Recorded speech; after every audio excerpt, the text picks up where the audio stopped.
Jambo Africa, welcome to the second episode of the African Football Connect, coming to you live from the Calabash FNB Stadium here in Johannesburg. This stadium is synonymous to African football. This is where the opening ceremony and the final of the World Cup in 2010 happened. The Spanish is even more important for them because this is where they won the World Cup.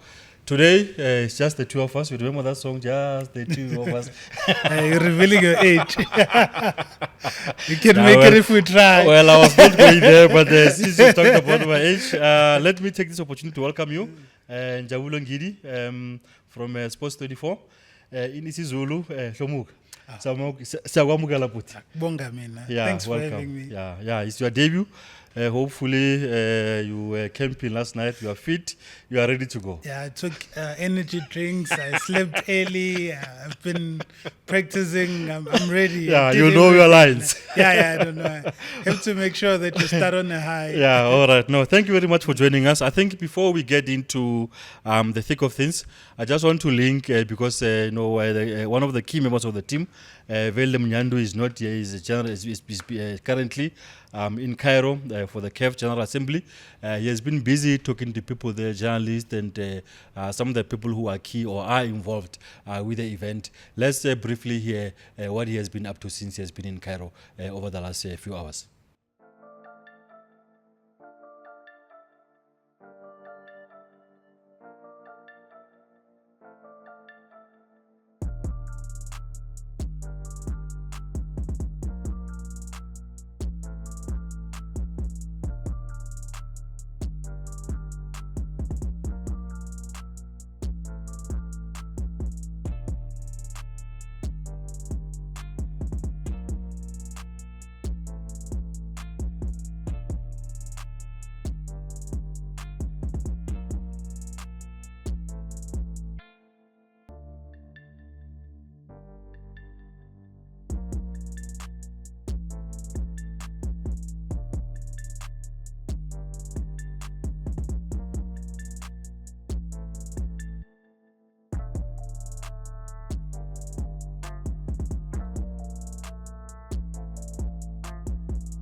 Well, we are here in Cairo, that is here in Mina, just on the eve of the CAF General Assembly. Everyone has been talking about it, these CAF elections that are coming tomorrow. Of course, CAF President Patrice Motsepe coming back unopposed for his second term, but there seems to be more tussle for the FIFA Council positions, not so much maybe for the direct CAF Exco elections when you see it. I'm joined by one of the well-respected African football journalist, Mr. Nazim Bessol, coming from Algeria. You've been following these elections. Nazim, welcome to African Football Connect podcast. What can you say on the eve of these elections about them? I think it's like every election, it's very difficult to make today a prognostic because we know that there is this special night before the vote. So we have some information. We know that there is like some protocols, some accords, some discussions, but maybe we have 6 positions open for the vote. We know that at least maybe 3 are fixed on behalf of what people said, but I'm not this kind of person or journalist who believe everything. But even if it's sure that a guy like Fawzi or Hani, who is hosting the event, or even Ahmed Yahya, who get the support from FIFA and he's very have a lot of connection, are favorites. But if we go to the vote, we can be like Things sure, could be different. it could be different, and we have no insurance about the result. But now maybe the idea is that these three positions are was given or fixed for these three people. But we also have a problem with the case of Senghor, who is like the first vice president. How can like the second vice president go to the FIFA Council and not the first one? You know, we're talking about Waberi, who is the third first president. It means if we respect some logical, Senghor should be the one who is like legitimate to go. Exactly. But now, on what we are hearing here in Cairo, it's very, very difficult. But as I tell you, this night I think it will be like the special one. Tonight, indeed, one of the things I've just sensed, but people are not coming out. And that's why we end up just talking to each other publicly as journalists, is also the so-called interference, allegations of maybe FIFA directing member associations on how to vote. Yeah, this is, I think, the problem, and this is maybe the main thing here in Cairo, that maybe people start to change mind or start to change the way of going to the election. We know that in 21 there was this famous pact or protocol of Rabat when Senghor removed his candidacy for the presidency, and he get the first presidency, and there was everything was like fixed by the FIFA, by people of FIFA, from FIFA. But now we are like we see that there is some opposition to this way, and even as you said, people doesn't talk like out, but they speak with the president, with some friends, and it's like just a feeling that something is happening, maybe a change, something for a real change for this institution. But from my point of view, I think this is maybe the beginning of something. It means that after Cairo, the election would not be like the run by the same way as in Rabat or even in Ethiopia. So member associations could surprise us tomorrow. I hope, because you know this institution needs that. So we need to have like people who are in action, making proposal. It's been like a long time we didn't see a proposal, for example, on FIFA Congress from Africa. What was the last proposal of Africa for the football, for the development? It means that we are part of this institution. All right, I mean, as you can see that our man, Velile Mnyandu, I call him Karisto, he has been very busy down the streets of Cairo, mixing up with the big girls and boys of African football. One of the people there, Njawulo, that he has been speaking to is Jessica Mtaung of Kaizer Chiefs. I mean, as you know, that she's also a big player on the continent when it comes to football. You know, the one of the things that she's talking about there is that the memorandum of understanding has been signed between a CAF president and the African club, the body there that Jessica represents. How important is this body for club football on the continent? It's very important. I mean, when you look at where club football is, and the many challenges that we face. I mean, for instance, now, one of the biggest challenges is the calendar. Yeah. You look at players like Ronan Williams. I mean, I was looking at if Bafana qualifies we're going to qualify for the 2027 AFCON. We're going to the World Cup. He's likely to only rest. Club World Cup. Yeah, he's likely to rest only in 2028. Yeah. Because of how continuous is going to be playing football. So it's one of the things that the club association needs to drive in terms of player welfare. There are also some challenges when we play inter-club competitions. I mean, I know later we're going to talk about the derby in Tanzania, but it's one of those things that this whole sportsmanship or gamesmanship that clubs throw at one another when you're hosting, that thing doesn't grow the game. It doesn't help anyone. It's one of the things that needs to be sort of kicked out. So there are a lot of challenges that affect club football, and to have a structure dedicated to that is good, because there's so many things that CAF as a body has to do, from development football to the national teams, that having a dedicated club structure is good, because sometimes there's some cases where it feels like it falls by the crack. I mean, you remember the famous VAR incident when it didn't work in the final.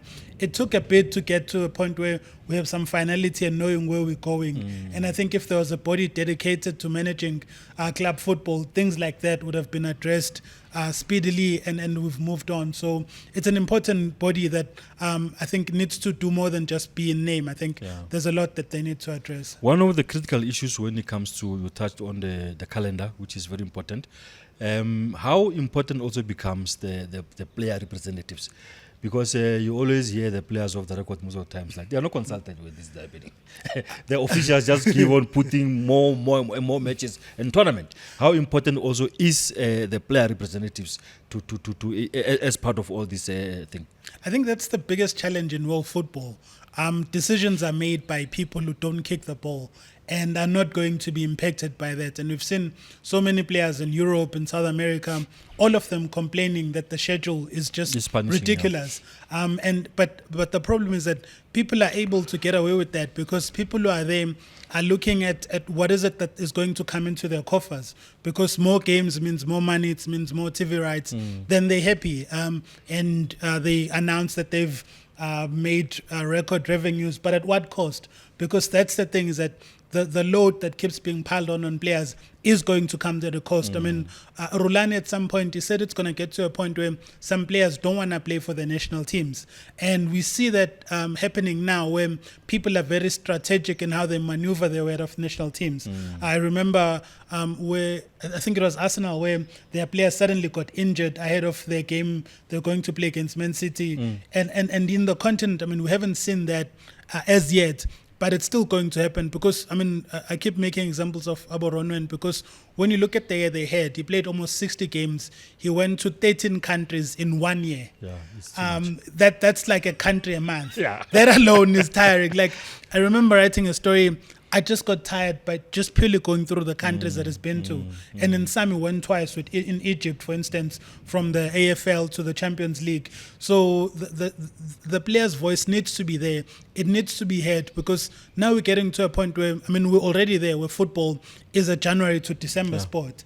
And that is going to create a number of problems, and one of them is player burnout and also apathy, because when you keep having something, you there's no longer that excitement or drive, because sometimes that you get, even as a viewer, you get tired of watching football because there's just so much of it. And now imagine the guys who are going up and down. I mean, I'm tired of covering Sundowns because it feels like every second day we have to write something about them. They're doing something. You speak to the officials, they are tired. They don't have to wake up in the morning and go and train. And imagine how the players are feeling And this is even halfway through their season now, because there's still the Club World Cup. Some of them are going to the AFCON. So it's a never-ending thing that it's not going to be addressed if we don't have players involved and their voices being heard in those bodies. No, it's true. I guess that's what makes the job of Jessica and her counterparts there very, very crucial. You touched on the issue of the pile-up on some players at some stage. Maybe they may not want to play for national team. Cricket is suffering from the same thing. Guys now are just deciding to go and take the money in T20 leagues, and then they don't care about this cricket anymore.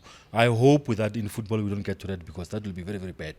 We still need international football, national teams being represented by the best that each and every country has to offer. Now, I think, James, that we have covered that a little bit now. Part of the people that obviously, as we have mentioned with Jessica, I think we can go and check the clip that very last interview has had with Jessica, who is also part of the proceedings in Egypt at the General Assembly. We are going to make a contribution. Will be assisting ACA in various capacities, and don't ask me how much money we're going to give them, because we are committed to giving them as much as we possibly can. And I was at the meeting earlier and we of the CAF Exco, and we approved our financial contribution. But it's more than just financial contribution, it's also the intellectual contributions we have in CAF, in terms of our infrastructure, understanding, network of football on the African continent. So I want to emphasize that the financial contribution, there's a clear commitment on CAF side to consistently increase that, and what is critically important is ACA is the organization that makes sure that the interests of all of the clubs in Africa, their problems, their challenges, and their difficulties in totality are brought to our attention within CAF. And there's some areas where we cannot only assist, but it's our duty to do so. We're here in Cairo for the launch, or should I say the signing ceremony of the MOU between the Confederation of African Football and the African Club Association. Of course, this is an establishment that we've seen brewing for the past few years, but now it's really coming into fruition. Chair, let's talk about this great moment. We first saw you getting your headquarters in Morocco, and again now we see you with this big development. Yeah, it's a historical day. Jessica told me 11th, it's a good date, huh? Yeah. And it's a good date, I can confirm that. So today we're signing an agreement with CAF, the understanding that will bring us together, the two institutions, the mother of football in the continent, CAF, and the mother of clubs in the continent, ACA. So it's a very good step toward working together, but also helping each other on all these aspects of football. CAF has the biggest obligation to run football, but we also as clubs, we have a lot to contribute in that as well. So more than happy to have a formal engagement with CAF. You sit in that all-powerful CAF Exco. What is the feeling, especially about the state of African club football and the direction it should be taking? To be honest, there's a lot of work to be done because the clubs in Africa they're doing well, but they're also exposed in a very high-level competitions. Like now, the clubs are playing Club World Cup. So a club from Africa is going to play in a same platform as Real Madrid, Barcelona, and all this. It's a different level. We used to have FIFA World Cup, which FIFA Club World Cup, which was a champion of the continent going there. But now we have 4 sports in that position. In that regards, the obligations are raised to the next level. So we also, the club, association of clubs in the continent, we need to step up to be able to compete with the likes of Barcelona, Bayern Munich, Liverpool, Manchester United, Manchester United, not your team. So in that regards, we need to step up. And you can see from the platform of ACA in CAF Executive Committee, the discussions are on the highest level where the President is looking at the financial strengthening of CAF, talking about 1 billion. So that will also support the clubs and raise their level to a level of where we can compete with the giants in the global level. Mm-hmm. I think if there's one thing, just both you and the chair, you've been in a position where you play cup finals, be it Champions League or CAF Confed, just in the last 5 years. What would you say maybe are the key things to look at, especially from a commercial point of view? Well, I think it's exciting that we are able to now look at the commercialization of clubs on the continent. I think for me, it's helping clubs to really define their brands, to position themselves and package themselves for sponsors, and to be able to package themselves for the continent, and as we talked about, for the international stage. So I think there are going to be a lot of nice programs we'll put in place to make sure that we are educating the marketers, educating the media offices, but also importantly, I'd like to also say thank you to CAF in terms of their broadcast initiative in training directors, that we are going to be beneficiaries as clubs and leagues in having good direction and good broadcast quality of the games that happen on the continent for clubs as well. So there's a lot of synergy, but certainly a lot of work to make sure we commercialize our clubs and make sure that they are sustainable, because at the end of the day, you want a sustainable industry. Mm-hmm.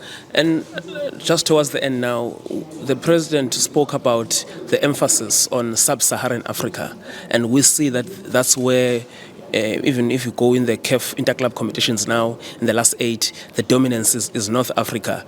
And I'm sure that's one of your immediate challenges as well. No, certainly. I think he raised a very important point, and certainly will be a focus for us to make sure that we are uplifting the sub-Saharan Africa and making sure that continentally across the board up to the top that we are comparable. So it's a very exciting time, and we want to say thank you to CAF, and I think it's really great to have our chairman representing us at the highest level, also sharing and voicing the challenges that we're facing. And really now it's to say to clubs, we're very excited, we're ready to do the work, and we're looking forward to really taking things to the next level. But moreover, based on what you said here as well from the president, the ACA has started contributing to CAF. I'll give you an example of this $50,000 that the president said. It's something that we are very happy with to be part of that. But moreover, you've seen some of the areas, specifically this season Champions League. The window has been extended of the signing, January window. And it's because of ACA. ACA has introduced the idea. But moreover, there's another element that was very important. A player that signed for a club in the first round of Champions League cannot play on the second round if he moved to another club, which is not a standard practice in football. So this was ACA who brought this during the CAF? Yes, they asked us, and we put our comments, and those comments were affected. So in that regard, there was a change of statutes that shows that the window was extended from January to end of February, but moreover, the signing of player. So if the player played for one club in the same season, it used to be like you cannot play for another club in the same season if you move to January. Yes. But now it has been changed. So we have a very positive contribution. All right, James, we continue. Let's talk about Bafana Bafana. We're all South African after all. But it doesn't mean that we don't love other countries. Bafana are one step away from qualifying for CHAN. This CHAN tournament is very important. But for some reason here in the country, we really never taken it seriously as we should. But I think it was good that our guys, you see you are wearing a luckily, they beat Egypt. This is just part one of us beating Egypt, because there's so many of our teams that are going to be facing their Egyptian counterparts. So this is just a friendly nod to our Egyptian counterparts that like another beating is coming. They're not going to get tired of losing to South Africans. But I guess it was important that even though it was a hastily arranged camp, with sort of some of the players who are not regulars in the teams and all those kind of things, there was an issue in terms of match fitness and all those kinds of things. But they managed to beat to beat Egypt and qualify for the final round of the qualifiers, which is quite significant for us as a country. I think the result is massive, and I think that the problem though is that us winning and even going to CHAN is that it's not going to allow us to fix the underlying problems, because the way the squad was assembled, and even at some point not being eligible to compete because we didn't have a team, is a major problem that South Africa needs to fix. Because when you look at how haphazard our development structures are, we're still finding a lot of players at 24, 25 making their international debuts at national team. And that's why it's important to have a proper approach in terms of why we're playing COSAFA, why we're playing CHAN, what is it that we want to get out of it? Because it's supposed to be a stepping stone for Bafana, and you're preparing for the national team.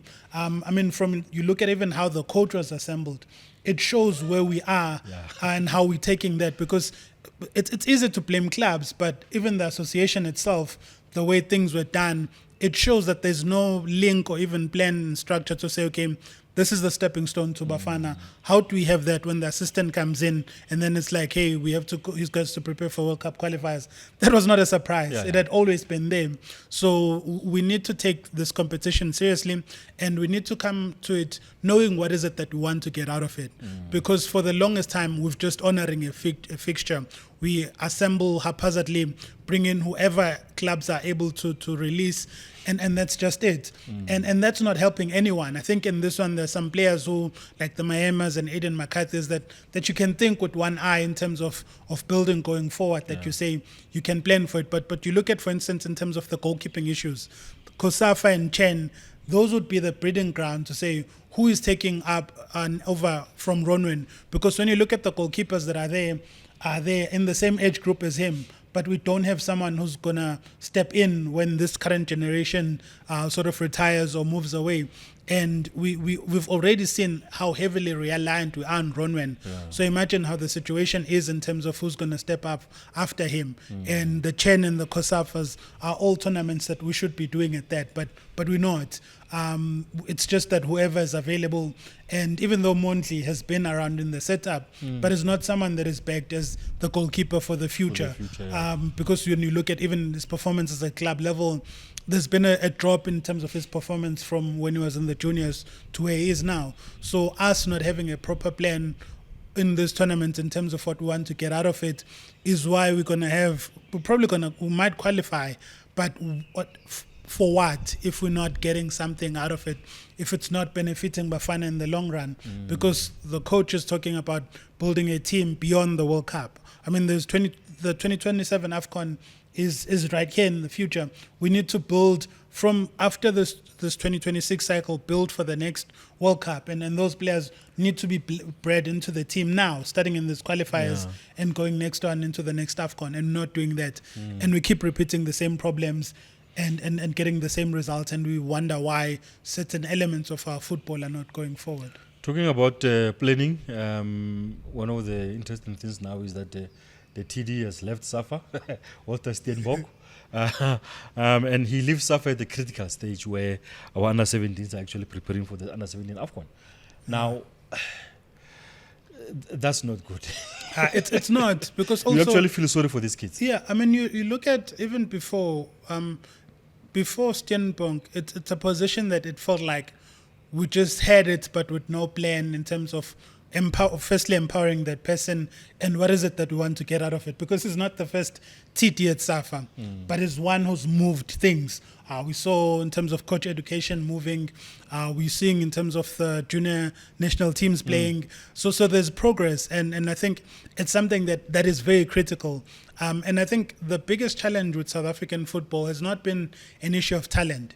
It's administration in terms of how do we plan for the future, how do we navigate some of the politics that exist in terms of the relationships between PSL and SAFA. Those are the biggest things that have helped back South African football. Your president is in the court. See, and if we don't address the people who are supposed to be leading us, then we suffer like we have been. Because a lot of issues in South African football, and people keep asking, is that you've got good structures. I mean, look at the stadium.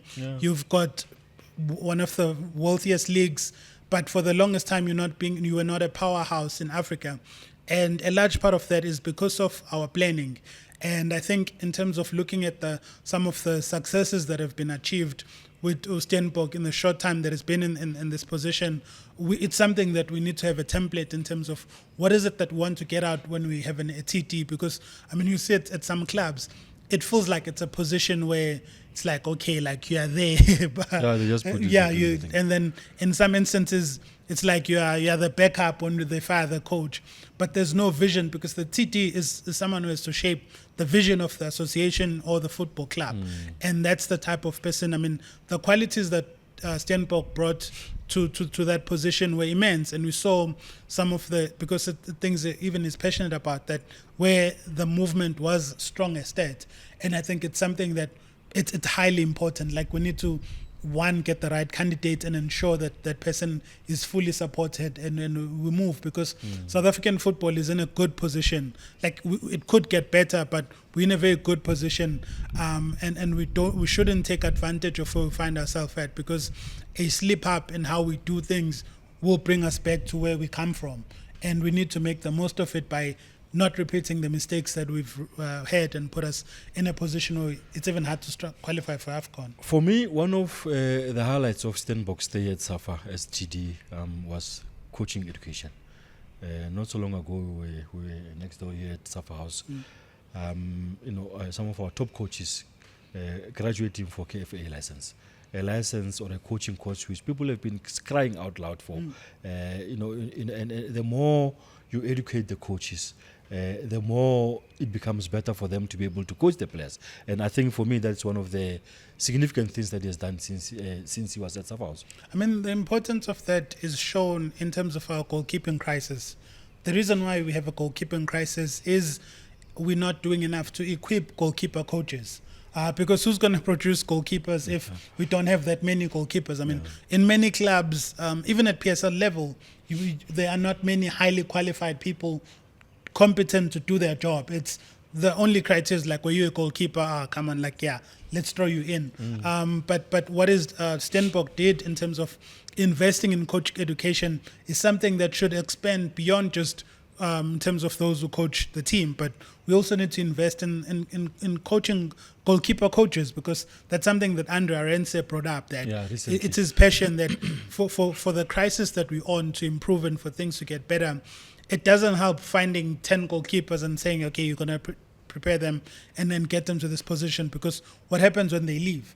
And there's so much that the likes of Andre and even Grant Johnson and all the other proper goalkeeping coaches can do, but if we don't train, especially at amateur level, to have good goalkeeper coaches, then we're going to struggle.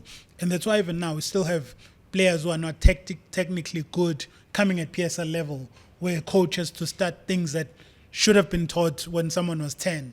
And that's why it's very important to to get a proper TD and to go forward in terms of some of the things that we've been able to achieve.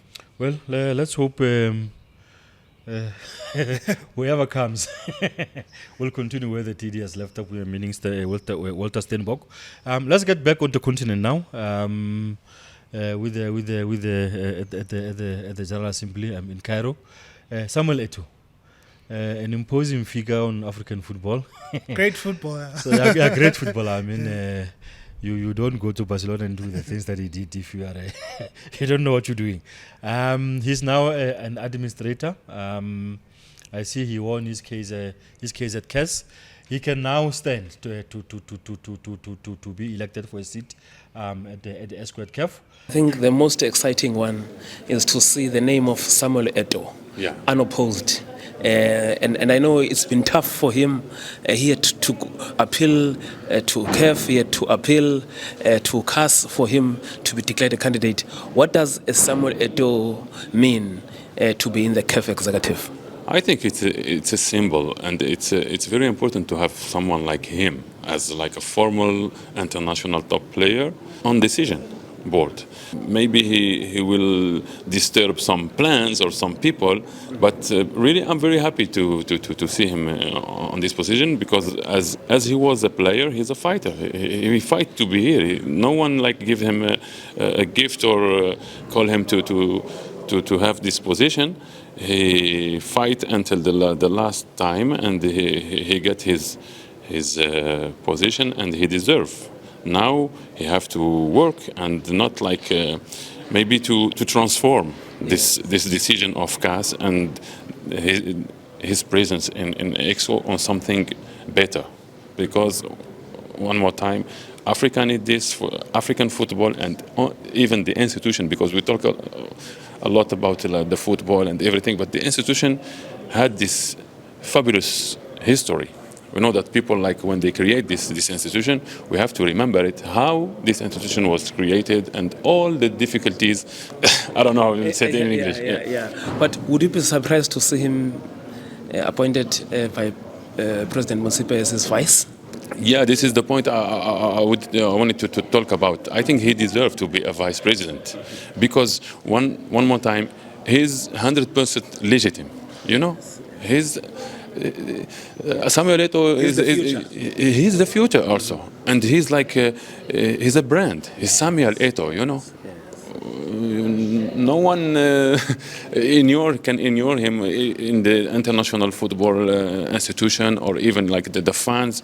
And it's important to have this kind of person. And I think, the vice presidency should go to Samuel Eto'o, just because his name, his palmarès, or what he did as a player, and we will see what he can do as a politician. Merci, Nassim. Merci à vous. He's a man who controversy follows him around. He's got these ups and downs. What do you make of this man as an administrator in African football?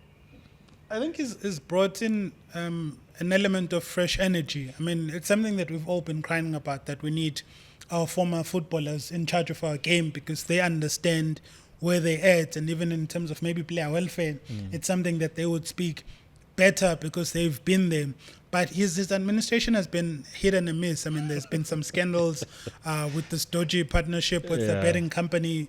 So he hasn't really been a good poster boy of why we need former footballers to come in, because I think that's one of the challenge with former footballers, and we see it even here in the country, where they think that just because they played their game, that is enough for them to be administrators. There's a whole lot of things that you need to be there. You need in terms of your competences that you have to show them. Just knowing the game is not enough, because at administrative level it's very different. And you look at someone like Lucas, for instance, he's said on a number of occasions that he wants to be SAFA president, which is great. But what has he been doing in between to show that, one, he can be a good administrator, and that this is something he wants to do beyond just the name? Because one of the things that, like, for you to be eligible to SAFA is that you have been in a SAFA structure. What has it done from when he was barred for running because of that to now? But you'll find him talking when it's next elections that we need to have former players doing this and that. So I think our former players should not just use their title and what they've achieved to come into this position. They need to invest on the administrative side, because it's a lot of work. It's not just showing your face, because showing your face is impressive, because if a CEO who's some guy with an MBA steps into a boardroom and says, I need 10 million to sponsor our youth structures, or Eto or a Lucas Radebe saying that, there's a lot of difference. Because they'll listen to Lucas. I mean, they even want to take pictures with them. So it's something that they need to capitalize on. And I think Eto, when you look at what he's been able to do and achieve, I think he's not done a lot of good to give people belief that former footballers can make good administrators, because of some of the scandals and where Cameroonian football is at. I mean, there's been some hits and there's been some misses, but I think I wouldn't say it's a success so far. I think there's a lot that he needs to do. And him, I mean, when you look at what is done in Cameroon football, with no disrespect, I think it's a bit ahead to suddenly jump to CAF, and I think that's one of the problem in these positions, because what you've done in your association or in your region should be something that paves your way for you to go there.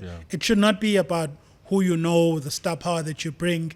You can't have an association in disarray and be in the CAF exco, because what is it saying in terms of that you can't keep your house in order, but now we must trust you to get the whole of African football to fire, and that's been the challenge, is that most of the time we've not had people with the genuine good interest of the game and people who've done well in their associations to deserve to be there.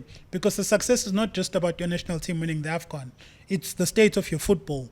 I mean, when you look at Morocco, for instance, now, Morocco can stand up with their chest up high. The national team has not only done well, but they've invested in their football. I mean, where the national team trains is something that countries like South Africa should have had 10 years ago. European teams during the summer, they go and camp there. You look at the investment they're making in women's football, and that's why in the Champions League and even in the AFCON, most of the teams that are competing, it's them in South Africa, because of the investment that both countries have made. So when you look at where Morocco is and what they've been able to achieve, if someone from the Morocco Football Association says they want to be in that position, they want to be in the FIFA Council, it's understandable. You can't hate, because there's a blueprint of what they've achieved. And I think even in the names that are currently there are some where that should have even be something that qualifies you to go there, because when you look at the checks and balances that are there for you to be eligible, some of them are very technical, some of them are very petty. They don't look at the actual job that is needed to be there. I think the state of your association should be one of the things that either qualify or disqualifies you, because you're not going to help us if you can't help your people. I guess you partly answered the question I'm going to ask now, to say, if Eto gets into the ESCO, do you think it can be maybe also parachuted to become one of the vice presidents of the president? I mean, based on what because is that done, talk is there. Yeah, based on what is done, he doesn't deserve to be there. The scandals and some of the misses, and also he's still young in terms of being an administrator, and you're obviously going to have those teething problems. But he's not done enough to say this is someone that we can trust our football with at that level based on what he's done as an administrator. I think the problem with things like that is that we get emotional. We look at what he's done as a footballer. I mean, no one has brought more excitement in the AFCON than Eto'o. I mean, that Cameroon national team was just ridiculous. And we get tinged with emotions in terms of like, that's the Eto'o feels. But as an administrator, we haven't seen that Eto'o, and I think he still needs to work on it. So going to the Exco at the moment, to be blunt, is more of a vanity thing than in terms of solid work that has been done to deserve to be at that level. One of the imposing figures of our football is Andrew Kamanga from Zambia. He was in the country recently. He's crisscrossing the continent over the last few days or whatever you want to say it. He's also vying for that FIFA Council position. Those are the big seats. That's the big one. And I think one of the things that I've always find strange, when you look at COSAFA as a bloc, they've been very powerful in African football. I mean, it's them who essentially led the push that dethroned Issa Hayatou. They brought in Ahmad, who was a complete disaster. Yeah, I know. And even the least said about the guy, the better. But even in terms of the succession of Patrice Motsepe, COSAFA played a massive role in terms of using their voice, because when COSAFA wants to, they speak with the united voice, and they've moved African football. But it's strange that despite whatever they've been able to achieve at CAF, I mean, they dethroned the longest-serving CAF president. They've essentially, their campaigns have put in two CAF presidents, one who's was a complete disaster, the other who's dramatically changed South African football. But that power has not necessarily translated to a bigger voice and a bigger president when it comes. I mean, Danny Jordan tried until he gave up to get into that position.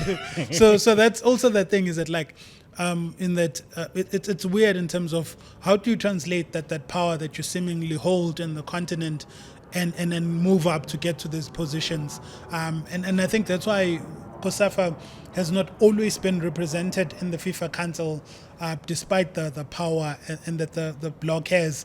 And when you listen to Kamanga in terms of some of the ideas that he wants to bring, is someone who brings excitement. I mean, you look at even with Zambia, where they are as an association, you can see the positive steps that they're taking.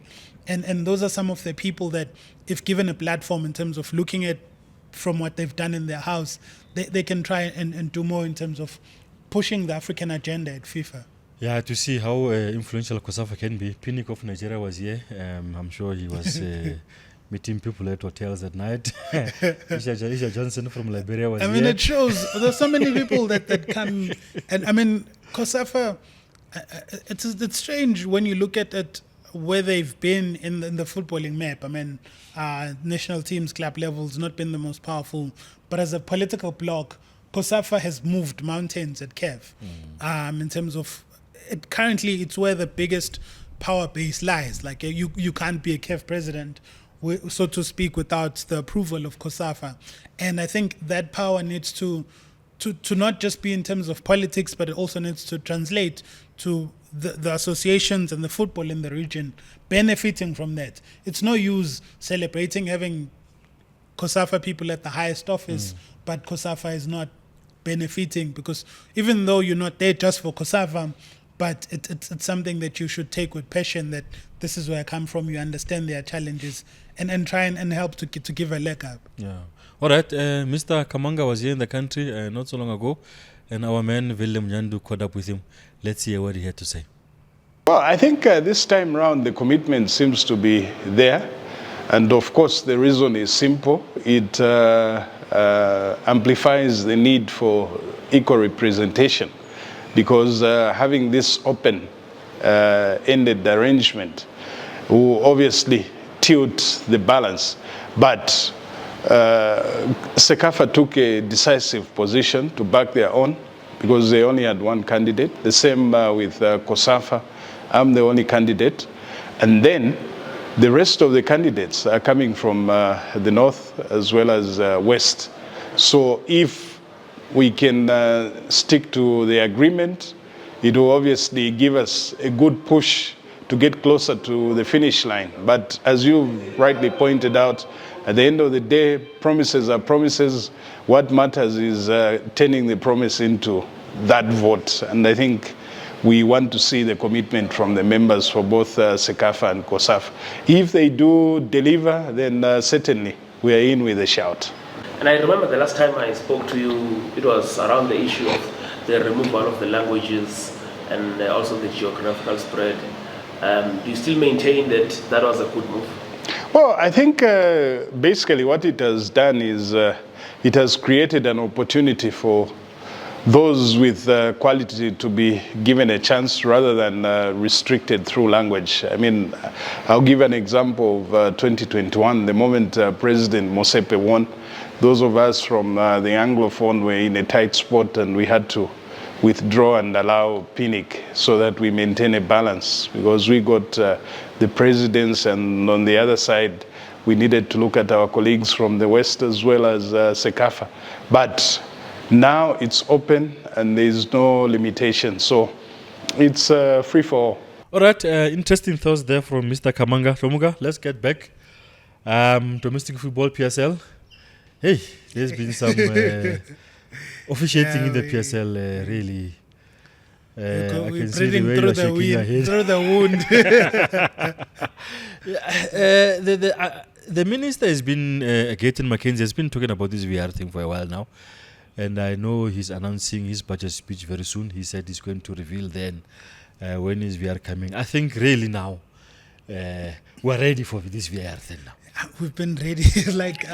I think the Stellenbosch game, it proved beyond reasonable doubt that we've been ready. Because when you look at it, and I think for me as a starting point is that one of the problem with our conversations about poor officiating is that we don't have honest conversations. It's angry people that they felt they were cheated. Like, for instance, Steve Barker comes and says that this is the second time it happened against Pirates in the MTN 8. Now it's happening again, and he doesn't want to talk about it. In the same game, though, he's not talking about the officiating that benefited his team, because two players could have been sent off. Moloi Sane, Toure, they could have ended with 9 players. And that would have dramatically changed that game. And that's the biggest problem with this, is that we see it from an emotional perspective, to say we were cheated. And because we don't have an honest conversation to say, no, the problem is not that your team was cheated. The problem is that our officiating is bad across board. Because every club can come in and raise more than 5 examples of where they were hurt down by poor officiating. And we don't do that because everyone is either defending or complaining. And that's the biggest problem with this conversation.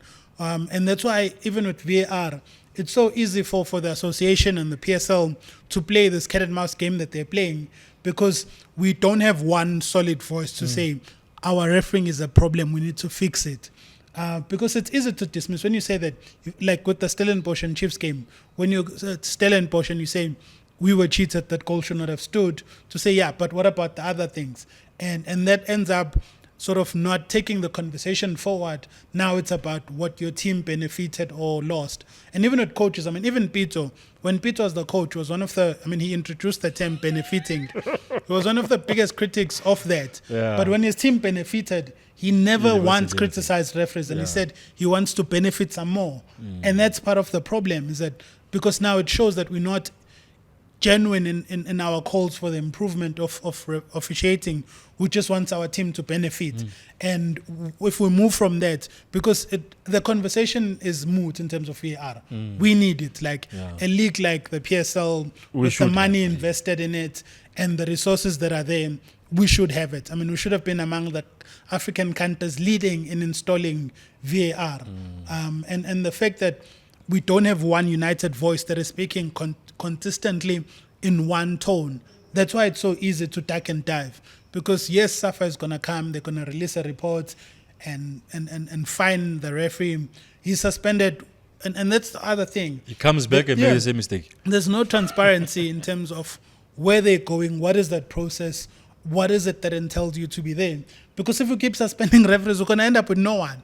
And that's why you find even that whole rehabilitation process, you also have to factor in you need referees. So if you're saying the referee from that game, for instance, he performed poorly, he must go to the NFD. What are you saying to the first division to say that that's the referee you So he deserve? must go make mistakes Or there. in the APC Motsepe League, what are you saying? Even that needs to be approached differently, because now currently the association is essentially fixing its own errors in secret, in a sense, because there's no transparency of what goes through that process. What is it that determines you ready to come back, and who determines that? Because you look at who's in charge. It's a former referee of the association, and not to say he's not going to put the game's best interest at heart. He does, but it's also think about from a referee's perspective when he was there. That's why even in that structure, there needs to be more than just voices of referees, because it's human nature. You're all going to take care of one another, but the game suffers. And I think, one, we need to change the conversation about referees. It should stop being just about this team benefited, this one didn't, because everyone, you can pick a game. There's no team that has not been hurt, and there's no team that has been helped. But we need to have, because if we speak about this honestly and say this is the problem, then even the powers that be don't have places to hide to say, because when you come to Steve Barker and you're angry and you're talking like it did, then it's like, okay, but what about the other instances? Why are you not raising that up? And that's one of the things that I respect about Eric Tinkler. Win or lose, Eric Tinkler is the same. Even when it comes to his team, Eric Tinkler doesn't come and say, we were the best team. He's one of the most honest people around. And that's the thing we need to do. We need to speak about this without emotions, but be honest. And you know what is the joke of this whole thing? When COSAFA plays in South Africa, there's VAR. Can't they just pick up the phone and say, hey, how much is this thing? Like, How do you do it? Can we put it here? But anyway, let's hope the Minister can sort this thing out. You look at the broadcasters that are there. Two of the broadcasters that run our game are two of the biggest in the continent. It can't be that it's not something that we can't do. No, we can the do it. stadiums are good enough for it. I think it's just the two bodies need to come to the party and get this right, because it's not just messing up our game, it's also messing up a league and a body that people have worked so hard to put where it is, and we have the same people who've put our PSL where it currently is not doing enough to protect the image, because this hits the image of the league when we keep getting these mistakes, because it's very schoolboy era types of mistakes. Okay, so Muga, we are the African Football Connect. We are crisscrossing the continent. We are leaving Johannesburg now, straight to Morocco. The man that you know very well, Coach Rulani at Wydad. Things are not as smooth as I can imagine he had anticipated. There's just a long gap between them at third spot and Barkane at the top. The fans are not happy. I saw a video a few days ago where they were actually throwing missiles at him, and he's going through a lot of stress there. You think it's justified, given the fact that if you look at where he found them to where they are now? I think the fans' reaction is understandable, not justified, understandable, because Wydad are a force in African football. For them, it's not even about winning, whether you win the league or not. It's, are you going to win the Champions League or not? So being second is not acceptable. Being third or less is a crisis. And that's where the club has been. They've been in a position where they're in a crisis. You look at how much they've spent, the players they've brought in. It's to sort of reinvigorate and reawaken a sleeping giant. So I understand why the fans would react like they do, because the standards are that high. When you've achieved like you have in Morocco and even in the Champions League, being in third place is something that is unacceptable. So it's understandable it comes from, but it's directed at the wrong person, because Rulani is just arrived, and his whole thing, the biggest thing this season is, let's get back to the Champions League. Let's build a team that can compete at the Club World Cup, and then next season try and fight for the championship and the Champions League. And when you look at where they are and where they were, he's not. They're tied tied with AS FAR in terms of the Champions League sport. So qualifying for the Champions League is a realistic target that he should be touched on. And if it doesn't achieve that, then there should be serious question asked in terms of why not, because, I mean, the investment that the team has made and the stature that they carry, being in the Confed Cup is not good enough. But I think that the reaction, though, is not understanding the project, because when you look at one of the things that the president of Wydad, when they brought Rulani, is yes, reawaken the team, but also play a certain type of football.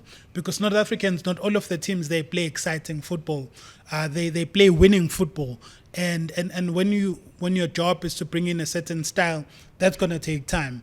And I think is that also the things that Rulani must understand is that there's no such word as patience in the Arabic vocabulary. In North Africa, it's win-win. Nothing else. Yeah. So it's not a place where you can ask for patience, because it just doesn't exist. You need to stomach that. And I saw the video. I understand where it's coming from, especially in the situation that has been. I mean, even losing his grandmother, who's someone who played a key role in his upbringing. So it's understandable where it's coming from. But once you start, you can never win fighting fans. And he needs to understand that the type of noise, that response is going to be there until they achieve what they need to achieve. And that's what they need to focus on. And that's why I'm happy that Rulani went to Wydad. I think as a coach and also emotionally, it's a challenge that he needed, because he's someone who's going to achieve far bigger things in African football. He's someone who's even destined to coach in Europe. But those are some of the hard lessons that he needs to learn in terms of how you manage, how you handle that, for him to be a better coach. And I think this Wydad experience, with the challenges and the things that are going to come up from it, he's going to be a better coach for it. Yeah, I guess Steve Kompela speaks about instant gratification. You just feel maybe they must be patient with the man, because But Coach Rulani, there's he's no a good patience coach. in Arabic. He's a Look good at the coach. dictionary. There's only winning. So it's a place where you go the Yeah. understanding that. Yeah. I think the good thing is the understanding with the president and what the club needs. But fans, by nature, fans are demanding, especially when you're used to that much winning. And when your rivals are also doing that well, and looking at the gap, because I think the biggest thing is the gap. It gives the impression that, okay, you qualify for the Champions League, but how are you closing it next season? Because it's out of the question Wydad winning the league. The key thing is is going to the Champions League. qualifying with the And if they Champions do League, that's progress, because they're not been in the Champions League space. And even going to the Club World Cup is because of things they had been able to achieve in the past. All right. Let's hope things turn for the better for Coach Rulani. I think we have managed to source some videos and pictures, and also him. I'm talking about the frustration of how hardened fans have been, and been a little bit harsh on him. Let's hear what Coach has to say.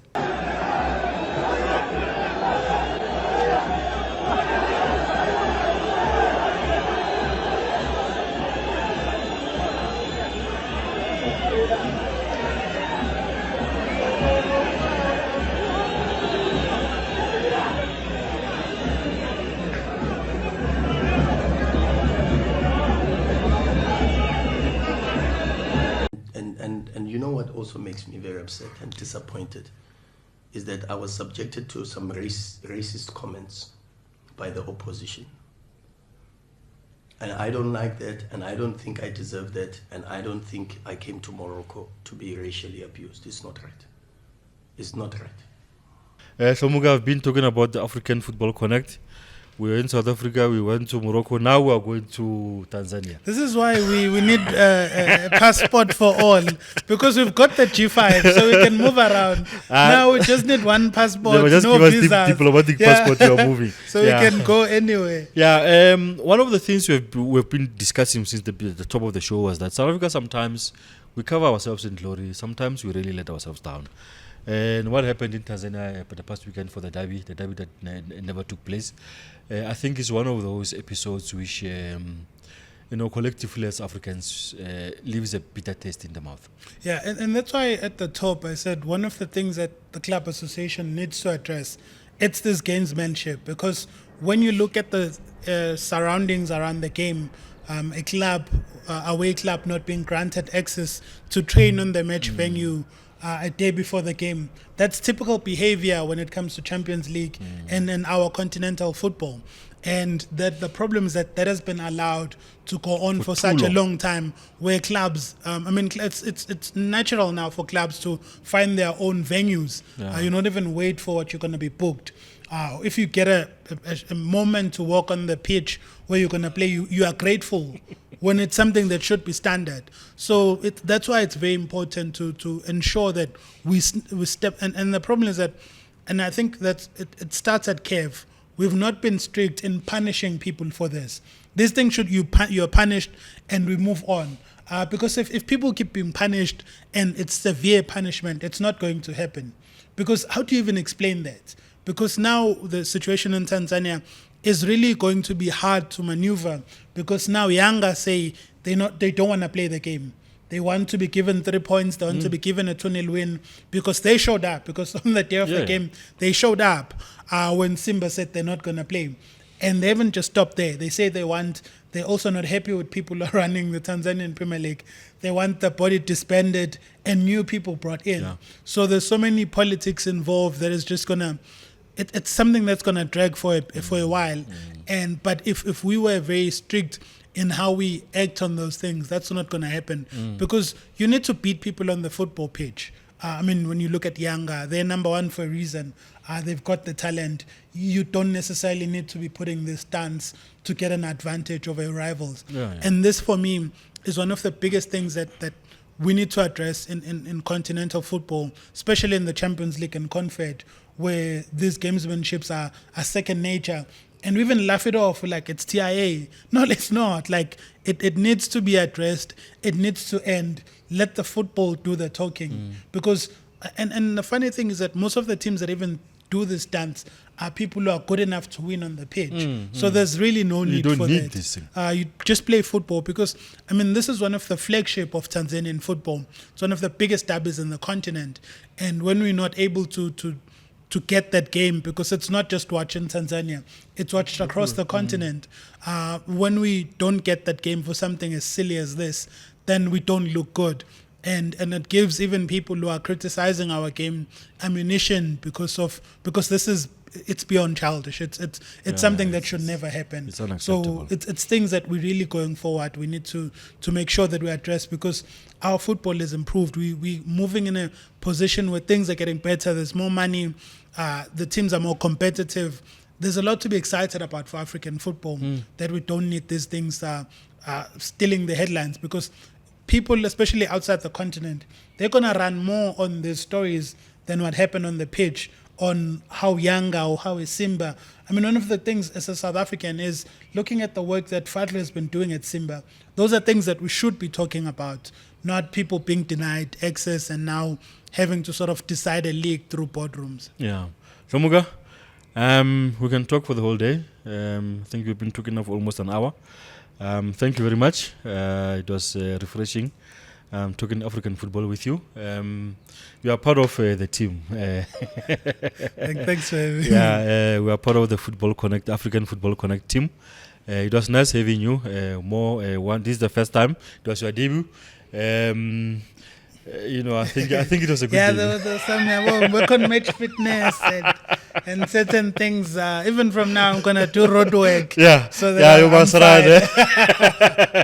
So not 90 minutes, 70 minutes, but good enough.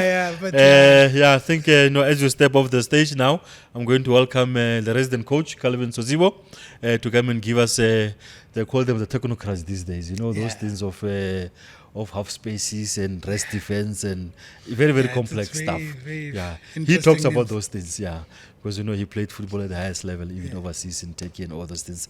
So we always dip into his well of knowledge to find out what are the latest technological and tactical and what of our football. But Lomuga, thank you very much. We'll see you into the future. And I'm gonna be ready with my boots. you're gonna be ready.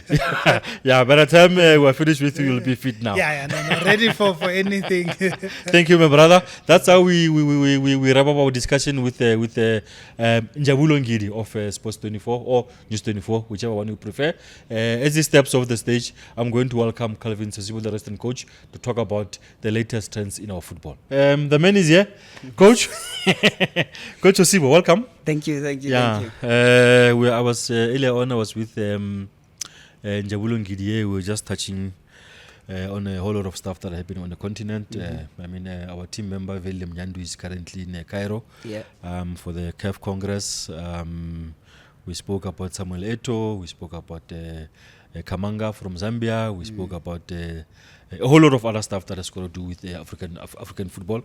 As a coach, we here in South Africa, from a South African perspective, we're coming from the Nedbank Cup over the weekend. I think 2 big matches. The first one being Pirates and SuperSport. A lot of talking points in that match.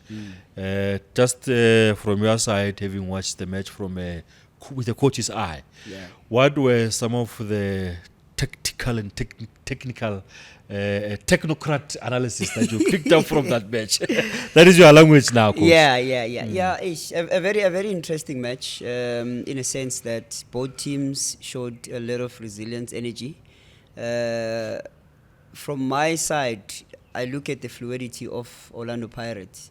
They played in their moments in a sense that there were times where they were blowing hot and cold in a way that how did they build up their attack? They go to a creation zone to a finishing third. Them trying to play with the 3 at the back, having Mbogazi there as a youngster. For me, it gave me confidence to say players that are coming from the youth level structures are fitting in well.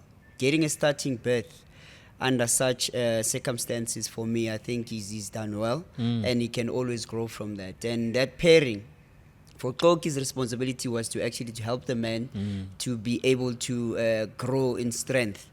Moving from the play side, I think Pirates should have been lethal on this one. They let a lot of chances go away from this match, and I think they should have punished the team that they played. But now again, my problem is always the midfield. Why I always call in for the midfield? The reason why I call in for the midfield is there's no linkage between the centre backs and the midfield and then transitioning players into the forwards. Where you find an instance that if a Mabaso is playing, we're having difficulties in terms of feeding off him because the lines are too far apart. Yes, I do enjoy watching Hoto and Van Rooyen on the side, which is they give us a nice balance in terms of their numerical superiority on the side, which is teams are struggling to actually to deal with the wing play because most teams, they know how lethal Pirates is in their counter-press, in their counter-attack. So having a team that has a counter-press, you always have to close the structure from the middle. So they are very good in going around the structure, which is they will use your numbers with the Van Rooyen or with the Hoto. But the danger out of that, which I've picked up a lot, is the tracking back and the recoveries and dealing with duels. It's getting a little bit difficult because when Van Rooyen goes and then Hoto goes, then it leaves Mbogazi and then it leaves Koki. And then when you look at defensive qualities, you got a youngster with that is paired with the senior. So the exposure is always there. So for me, I was disappointed with Koki, and I will tell you why. My justification is this. The player that scored you is the player that you trained with, which is Yukamanji. How? You've trained with this player. You know this player. So me, I would have expected him to take responsibility to work on him because he knows his favorite angles from training. He likes turning this way. He likes taking shots this way. This is how he moves. So, but for him to be so loose and then allow Zukamanji to still pick up a ball and then find a spot, for me it was a little bit questionable in terms of their defense. And I'm sure they do miss Olisanda. And the faster he comes back, I think it will stabilize the back four because one thing and Sisani, because one thing that I've seen is that Pirates squad depth, if they do not kill the game in the first half, they are bound to concede. And I think for them, they just need to have a contingency plan. This is what is missing from them. And Supersport? Yeah, from They Supersport stayed side. in the game, they fought hard. Yeah, well, with Gavin, you always know it's going to be rock and roll. It's going to be fast. It's going to be counter-attack after counter-attack. With their setup, with the 3-4-3, which is, again, them closing the midfield, which is having 4 numbers in the middle, playing into a diamond shape.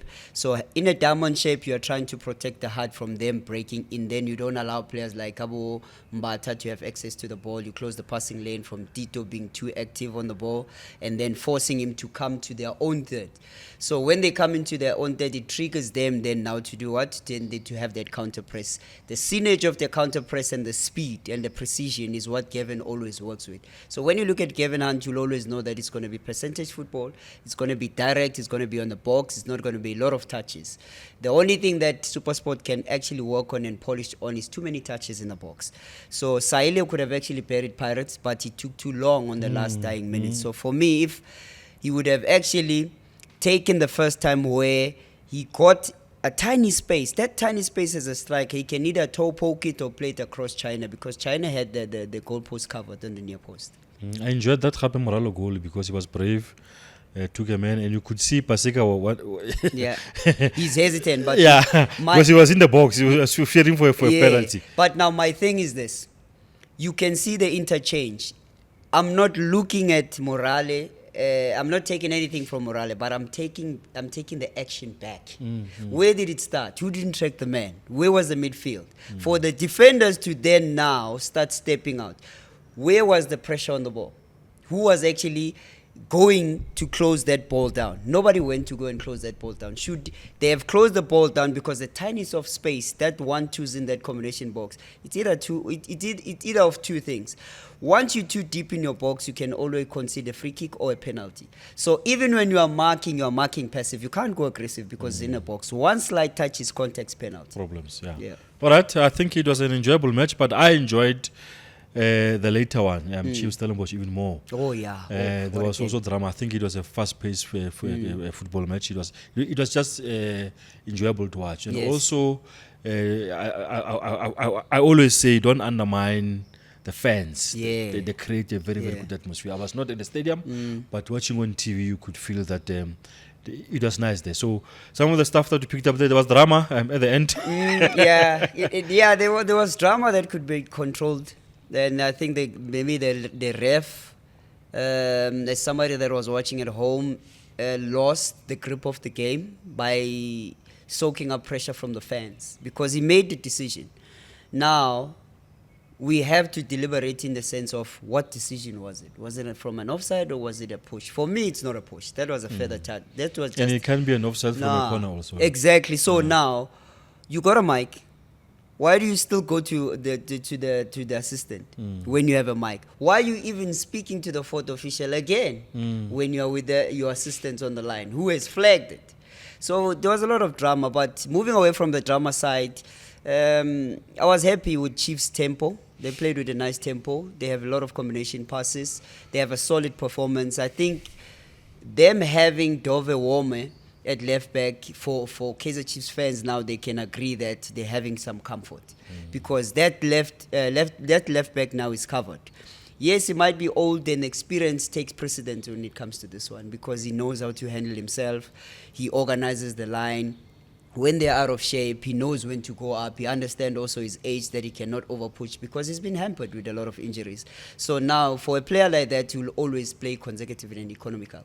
So a player that will play economical, for me, is a matured one that knows his line, from a building line to a creation line to a finishing line. So having the joinery and picking up on Tele, who was the live wire on the team, on connecting the team, and having players that will sit and then create that reinforcement in not allowing the counter-attack. Yes, there were moments that when Chiefs they had a lot of turnovers, were losing the ball.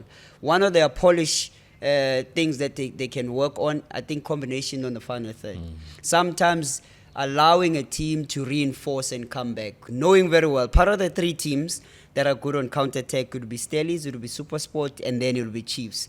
So this game was mostly played under counter-attack circumstances. So anybody that was more calm on the ball, that kept the ball for longer, was able to find openings into half spaces and playing between the lines and having strikers dropping into dropping shorter to receive and turn and then find it on the wide. They will always have more joy because they have the speed from Modi on his side, and then they will also have a speed control up front due to having a vertical presence. So having a vertical presence will mean when you drop down, you are allowing your wingers to push up more. So when they push up more, you are allowing that space. The defender will decide whether if he doesn't follow, you are able to receive between the lines or into your half space. But if they don't follow, then that means you can turn and then play. But if they do follow you, then you can bounce it off for your turn to take it wide, and then we rush into the box. So it was a well-planned game. Yeah. As much as Steve Barker had felt that he could have won the game, he's fresh from Chiefs. He lost to Chiefs twice in a row now. So for him, he was thinking that was a comeback. So I understand his frustration. That's in the post-match where he said he started counting moments where it happened and so on. But I don't want to go into those ones. Yeah, but it was good to see Chiefs, as the coach has said, if they will bring that same spirit, how they played this cup, into the rest of the season. Of course. We see a better Chiefs. And also, sorry to cut in there, Coach, you can see that Chiefs can actually play. Look at their performance against the Pirates here, where they lost in the last minute. Look at their performance against Sundowns. Look at their performance against Stellenbosch. It's a team that can play. Yes. It's just that when they are up against the so-called smaller teams, the tempo drops. It's those moments where players needs to start understanding. Every game that you play for Kaizer Chiefs, it's more or less like a cup final because there's so much pressure. Like I'm picking from your line that not undermining the fans. Chiefs fans are the only fans that energize that team. And I think what a perfect venue that they played at in a province that loves football, that is dying to have a bigger team to be that side to support them. And they definitely did deliver. So them delivering on that, and for me it was something special looking at those guys in terms of how they now being so fluid, one touch, two touch, one touch, two touch, and then growing in through their zones and occupying their spaces in a sense that when they play out of tight spaces, no one is holding on too much to the ball. When it's a counter-attack that is available, how much do they break with? They break with 4 players, and who is the player that initiates the counter-attack? It will always be Cede. The other player that impressed me was Ngosipile Ngowa. I think with more games, coming back. We can see something there. All right, in closing, Coach, there's a big one. The PSL is just the gifts that gives on giving. Now, this is part 2. This time is Pirates Sundowns. Begwama 4x4. Yeah. Well, I So don't know manje if that will reduce sathi 1. And by the way, there's a guy behind the camera who's a Chiefs, who's a Pirates fan. I know. You must be very I know. careful what you say. I know. Otherwise He's a going- diehard. Otherwise, he's going to be very angry with you. Nah, he but should. looking forward to the match, Coach. I mean, what do you see?